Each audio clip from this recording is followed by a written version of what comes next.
Assalamualaikum warahmatullahi wabarakatuh. Hari ini kami dari kelompok 11 yang beranggotakan Novel Rizky Rahman dengan NIM 19-03127, Tasya Aulia Agasya dengan NIM 19-00864, dan saya Tila Cantika dengan NIM 19-03890 akan mempresentasikan mengenai bab 12 yang berjudul Ilmu Politik yang membahas struktur, konsep, dan strategi. Pertama yaitu sifat ilmu politik. Beberapa ilmuwan politik menentukan bahwa disiplin ini sebagai pembelajaran dari pemerintahan hukum negara, sedangkan beberapa ilmuwan lainnya menentukan disiplin ini sebagai pergerakan kelompok yang bersaing untuk mendapatkan kekuasaan. Kekuasaan sendiri memiliki banyak perbedaan definisi, akibatnya sulit untuk mendefinisikan secara jelas batas-batas dari ilmu politik. Ilmuwan politik yang bernama Easton mendefinisikan bahwa batas-batas dari ilmu politik lebih jelas, sehingga bukan hanya sekedar membahas cara-cara formal seperti di mana RUU tersebut menjadi hukum, namun juga mempelajari tindakan informal yang mempengaruhi seperti melobi, membalas jasa, menghalangi, dan pidato presiden yang dirancang untuk mempengaruhi opini publik. Kemudian berikutnya, saya akan membahas mengenai pendekatan ilmu politik yang dibahas dalam bab ini. Yang pertama itu pendekatan normatif. Ahli teori politik normatif sangat kritis terhadap hal yang lebih ilmiah dalam disiplin ini. Mereka merasa bahwa pendekatan semacam itu cenderung mengabaikan pertanyaan nilai. Pertanyaan paling penting yang dihadapi orang untuk mempelajari pertanyaan-pertanyaan sepele dan sempit yang jawabannya tidak akan membantu pada kemajuan kehidupan manusia. Kedua yaitu pendekatan hukum institusional. Dalam pendekatan ini, upaya yang dilakukan untuk memahami sistem politik, terutama dengan menggambarkan dan menganalisis undang-undang, kitab undang-undang, konstitusi, dan dokumen lain yang merupakan bagian dari pemerintah yang sah. Pendekatan ini berfokus pada menggambarkan fungsi berbagai badan dan pejabat pemerintah seperti peran hakim, juri, dan kongres. Ketiga itu pendekatan perilaku. Para ilmuwan politik membahas studi ini mengenai perilaku orang dalam sistem politik. Ahli tata perilaku percaya bahwa ini adalah aktivitas dalam dan perilaku di sekitar institusi publik yang harus menjadi perhatian utama ilmuwan politik. Mereka sering menggunakan teknik seperti survei pendapat, analisis isi, studi kasus, dan studi eksperimental. Dan berikutnya itu ada pendekatan sistem, di mana beberapa ahli tata perilaku telah mencoba memfokuskan penelitian mereka dalam disiplin dengan mengkonseptualisasikan proses politik sebagai sistem yang saling terkait. Sistem politik dikonseptualisasikan sebagai salah satu dari sejumlah sistem sosial yang saling terkait, tetapi agak independen yang akan membentuk suatu masyarakat.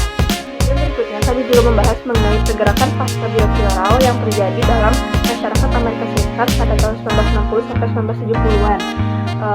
Hal ini sangat mempengaruhi banyak ilmuwan politik dan melahirkan gerakan baru dalam sebuah disiplin ini. Gerakan ini muncul sebagai reaksi terhadap behavioralisme yang kuat yang telah mencengkram disiplin pada akhir 1960-an dan sebagai respon terhadap masalah utama yang dihadapi bangsa ini. Para ahli tata perilaku percaya bahwa ilmuwan sosial memiliki tanggung jawab moral untuk menggunakan pengetahuan dan keahlian mereka untuk membantu memecahkan masalah-masalah yang dialami oleh manusia. Baiklah, materi selanjutnya adalah teori dan penelitian dalam ilmu politik. Tujuan ilmu pengetahuan adalah untuk membangun suatu teori yang dapat digunakan untuk menjelaskan, memprediksi, dan memahami perilaku. Sedangkan tujuan dari filsafat politik itu sendiri adalah untuk menggambarkan sistem politik yang ideal. Nah, tantangan yang dihadapi dari disiplin ilmu politik ini adalah mengenai klarifikasi tujuan. Apakah disiplin ini tujuan utamanya adalah untuk membangun suatu teori atau tujuan utamanya adalah kebijakan untuk membangun masyarakat, ataukah mungkin mencoba kedua hal tersebut. Selanjutnya adalah konsep dalam ilmu politik. Konsep dalam ilmu politik ini sebenarnya lebih samar dan beragam. Hal ini dikarenakan banyaknya pandangan atau pendekatan para ilmuwan dalam mengartikan ilmu politik itu sendiri. Konsep dalam ilmu politik yang pertama yaitu kekuasaan. Kekuasaan adalah kemampuan seseorang atau suatu kelompok untuk mengubah dan mempengaruhi perilaku orang lain. Kekuasaan ini dapat dimiliki dengan berbagai cara. Seorang individu atau suatu kelompok dapat memiliki otoritas atas orang lain. Nah, para pemimpin biasanya memiliki otoritas ketika mereka dapat membuat suatu keputusan dan undang-undang yang mengikat secara umum untuk individu-individu dalam suatu sistem politik. Mereka biasanya ditunjuk para pemimpin maupun rakyat atau mengambil otoritas secara paksa seperti kudeta. Namun untuk sistem politik agar berjalan lancar, maka otoritas itu harus sah. Konsep dalam ilmu politik yang kedua yaitu kontrol sosial. Kontrol sosial adalah pengaturan perilaku manusia oleh kekuatan sosial luar. Kontrol sosial ini dibatasi dan dikelola oleh hukum dan peraturan dalam masyarakat dan institusi. Setiap lembaga harus memiliki cara mengendalikan anggotanya untuk mencapai tujuannya dan mempertahankan lingkungan di mana individu dan kelompok dapat memenuhi keinginan dan kebutuhan mereka.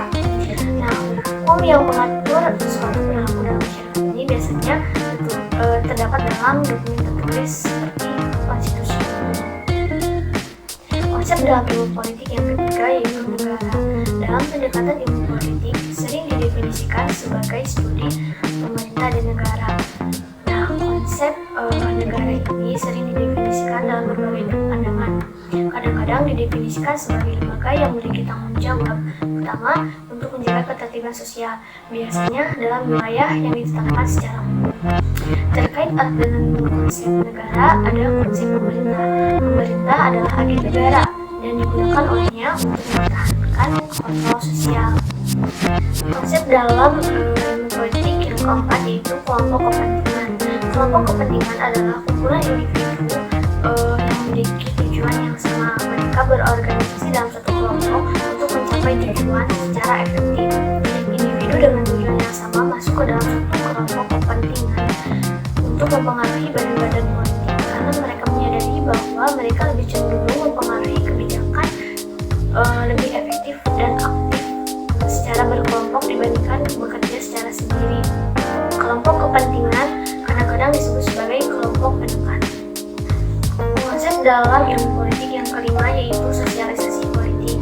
Proses di mana individu memperoleh sikap, kepercayaan, dan persepsi mereka terhadap sistem politik disebut sosialisasi politik.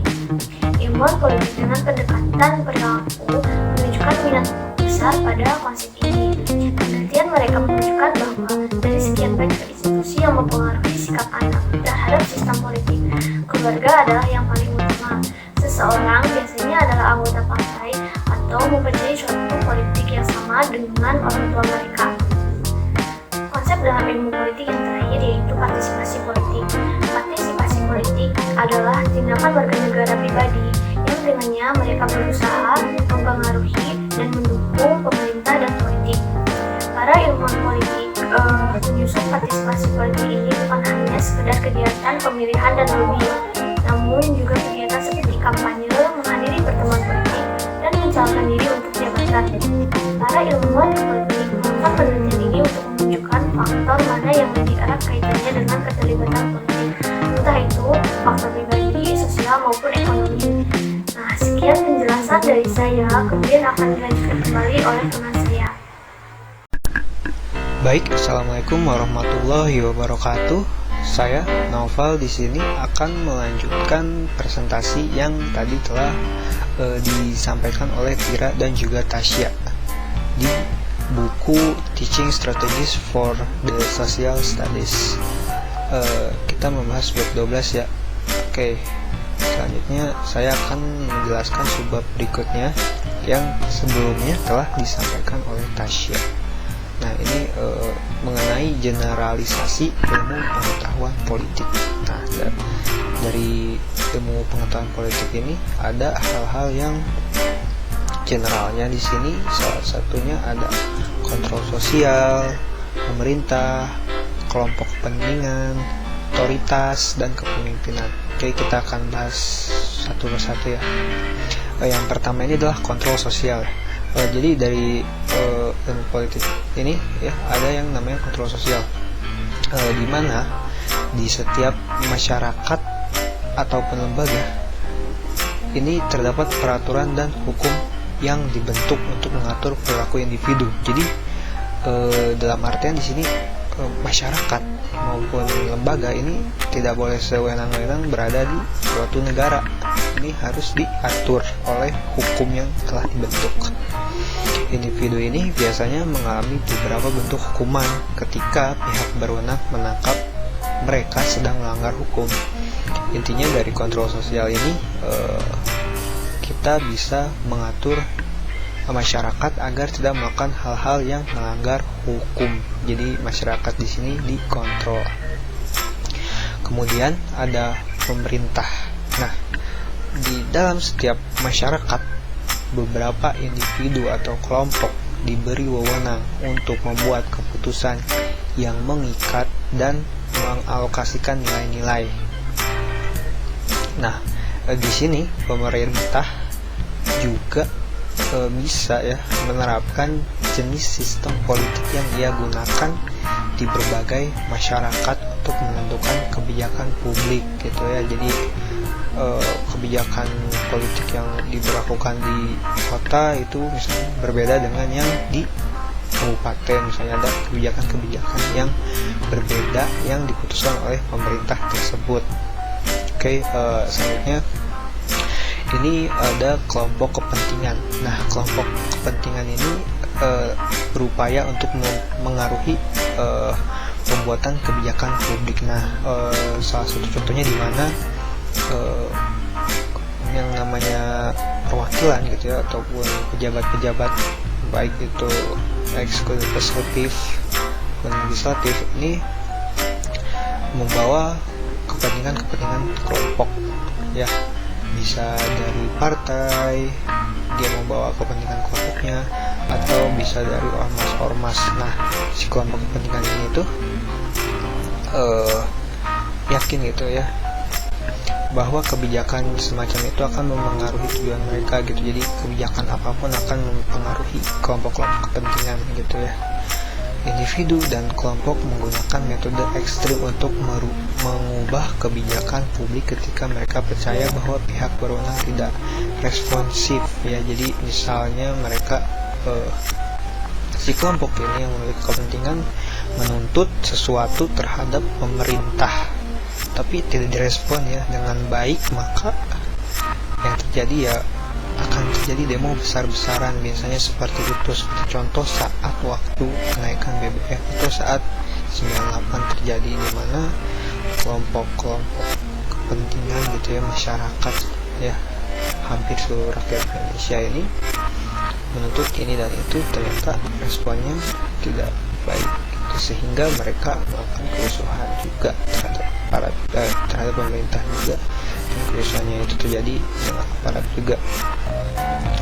Oke, selanjutnya ya, ini otoritasnya. Jadi selanjutnya ini otoritas. Jadi otoritas itu apa? Otoritas itu adalah suatu hak ya yang diberikan kepada pemerintah itu untuk mengatur, melakukan suatu tindakan politik di masyarakat gitu ya. Otoritas ini ketika pihak berwenang ya, merasa bahwa ideologi dasar dan kesejahteraan sistem politik mereka terancam, mereka dapat mengambil tindakan ekstrim terhadap individu atau kelompok gitu ya. Seperti masyarakat yang tidak patuh terhadap aturan ini, si pemerintah ini bisa melakukan tindakan tegas ya teman-teman. Ini otoritas mereka, hak mereka saat memimpin gitu teman-teman. Selanjutnya itu adalah kepemimpinannya. Kepemimpinan ini muncul ketika individu mampu mengartikulasi dan mempersonifikasi keinginan dan tujuan kelompok. Oke. Jadi menjadi pemimpin itu tidak hanya idealis ya di generalisasi ilmu politik ini, tapi juga si pemimpin itu harus bisa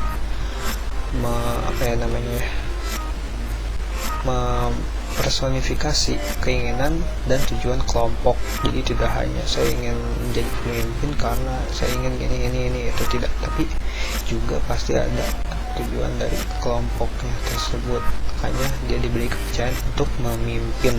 Nah, oke, kita lanjut ke subbab selanjutnya, yaitu studi politik di sekolah. Nah, ini mungkin sudah tidak asing ya, kita studi politik di sekolah. Kita belajar di ilmu kewarganegaraan, yaitu civic education. Nah, civic education ini pengimplementasian dari studi politik di sekolah. Nah, tujuannya itu apa sih? Tujuan politik yang paling sering dinyatakan adalah untuk mengembangkan warga negara, ya, sehingga warga negara tersebut bisa memiliki sikap patriotik, loyal kepada bangsa dan berkomitmen gitu ya. Jadi tidak hanya untuk sekedar menambah mata pelajaran di sekolah, tapi dapat tujuannya gitu, seperti civic education yang waktu itu dilaksanakan di Amerika, dan tujuannya adalah yaitu mengamerikakan orang Amerika gitu. Jadi agar memunculkan rasa patriotik, loyal, nasionalis terhadap bangsa.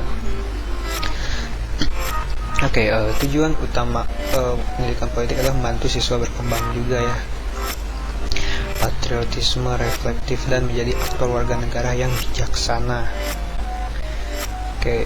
Selanjutnya studi politik di sekolah ini dimulai dari dasar.